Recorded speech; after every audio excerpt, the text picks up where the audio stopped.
तो राजस्थान घटनाक्रम से गुस्साए हरियाणा कांग्रेस के विधायकों ने बीजेपी को नसीहत दी है कि आप अपने घर का ख्याल रखें। उन्होंने खट्टर सरकार पर भी निशाना साधा। कांग्रेस विधायक नीरज शर्मा ने दावा किया कि कांग्रेस का परिवार जैसा है, अच्छा और संगठित है।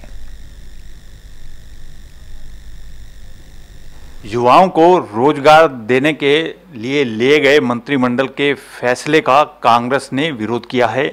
इस समय मेरे साथ हैं कांग्रेस विधायक नीरज शर्मा। इनसे जानते हैं कि वो क्यों विरोध कर रहे हैं। नमस्कार जी। हरियाणा कैबिनेट ने 75% युवाओं को रोजगार देने का प्रस्ताव किया है। हम उसके अंदर, इस प्रस्ताव के अंदर जो नीचे इफेंट बट्स हैं उनका बहुत पुरजोर विरोध करते हैं, क्योंकि मैं दक्षिण हरियाणा से, फरीदाबाद से विधायक हूं। इसके अंदर साहब कैप लगा दिया कि 10% से ज्यादा एक जिले के युवाओं को रोजगार नहीं मिलेगा। ऐसा क्यों? फैक्ट्री लगेगी फरीदाबाद में, पोल्यूशन बढ़ेगा फरीदाबाद का, ट्रांसपोर्ट का बाहर पड़ेगा फरीदाबाद पे, पर फरीदाबाद के बच्चों को नौकरी नहीं मिलेगी 10% से ज्यादा। ये सरासर अन्याय है हमारे जिले के साथ। आपको करना यह चाहिए था, जिस गांव की जमीन पे फैक्ट्री उद्योग लग रहे हैं आप उनका 10% का कोटा दो। हम आपके साथ हैं कि हाँ भाई, गांव की जमीन चली गई, जमींदार का हक चला गया, उस गांव के सारे बच्चों को रोजगार मिले। पर आपने कानून ये बना दिया कि 10% से ज्यादा तो देना ही नहीं है।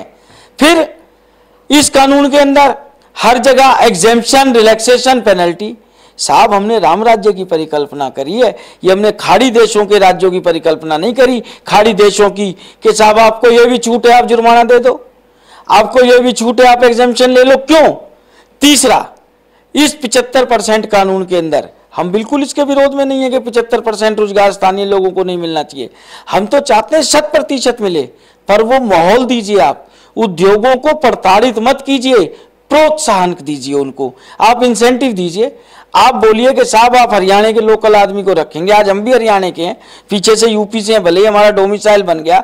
आज हम 10 साल, 15 साल, 20 साल से हरियाणा में रह रहे हैं, हरियाणा की मिट्टी में रचे बसे हैं।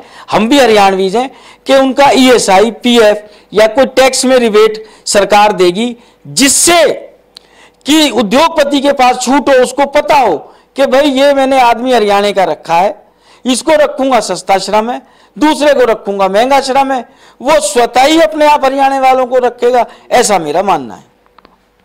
शर्मा जी, आपकी मांग क्या है?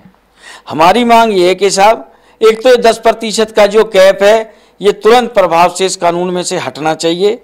इस 10% के कैप से हमारे जिले के युवाओं का बहुत नुकसान है। मैं तो दूसरे शब्दों में कहूँ, फैक्ट्री चाहिए हमारे जिले में, रोजगार नहीं चाहिए। जहर दे दो हमारे जिले के युवाओं को। और एक जो हवा चंडीगढ़ से बरकरार होती है वो रुकनी चाहिए कि ये हमारे जिले फरीदाबाद, गुड़गांव, रेवाड़ी, दक्षिण हरियाणा ये सोमनाथ जी के मंदिर नहीं है। इनको लूटो और आगे बढ़ो। हमें भी अपना हक चाहिए, हमें भी बराबरी की बात चाहिए। शर्मा जी, एक राजस्थान घटनाक्रम को लेकर आपने भाजपा को सुझाव दिया है कि वो अपने दायरे में रहे, नहीं तो कांग्रेस जो है हरियाणा में तख्तापलट कर सकती है। देखिए साहब, मैं हर किसी से कहता हूँ, पीछे एक सज्जन कह रहे थे कि माननीय उप मुख्यमंत्री जी का बयान आया है कि टिड्डी दल राजस्थान से आया है और वो टिड्डी दल हरियाणा में आएगा। तो मेरा ये मानना है, माननीय उप मुख्यमंत्री जी को सुझाव है कि हम लोग विधायक हैं, लाखों लोगों के जनप्रतिनिधि हैं। एक तो जानवरों से तुलना ना करें, इंसान हैं हम लोग। दूसरा, राजनीति में या मानव प्रवृत्ति है कि व्यक्ति अपना घर नहीं देखता, दूसरे के में ज़्यादा झांकता है। आप अपने घर का ख्याल रखिए। कांग्रेस का घर परिवार जैसा है, बढ़िया चल रहा है, अच्छा चल रहा है, संगठित चल रहा है। ये थे मेरे साथ कांग्रेस विधायक नीरज शर्मा। इन्होंने हरियाणा मंत्रिमंडल के लिए गए फैसले का विरोध किया है। Anil Kumar, total news, Chandigarh.